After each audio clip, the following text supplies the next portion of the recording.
উরি বাবা কি রোদ! আমি দুপুরে শুধু একটু আসছি কাপড় মেলতে, রোদের জন্য তাকা যাচ্ছে না, আমার অবস্থা খারাপ। 2 মিনিটে মাত্র আসছি কাপড় মেলতে, একদম অবস্থা কি একটা অবস্থা। একটু গাছ দেখতে আসছি যে গাছের অবস্থা কেমন।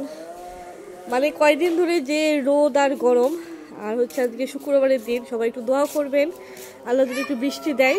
তো এত গরমে মানুষের অস্থির, যারা হচ্ছে কৃষি কাজ করে, যারা ভ্যান চালায়, যারা রিক্সা চালায়, তাদের জন্য অনেক অনেক অনেক কষ্ট।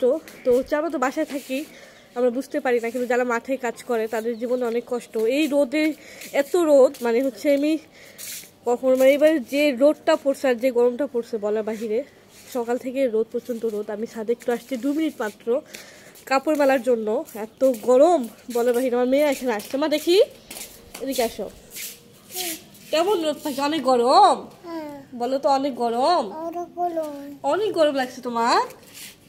আমার মেয়ে অনেক ঘামে গেছে। 2 মিনিট আমরা শুধু আসছি যে কাপড়গুলো একটু মেলে ছেড়ে যাই, আর ছাদে আসার পর থেকে বুঝতে পারলাম বাপরে বাপ। সবাই একটু দোয়া করবেন আল্লাহ যদি একটু বৃষ্টি দেয়, একটু আবহাওয়া ঠান্ডা হয়। তো সবাইকে জুম্মা মোবারক, আল্লাহ হাফেজ।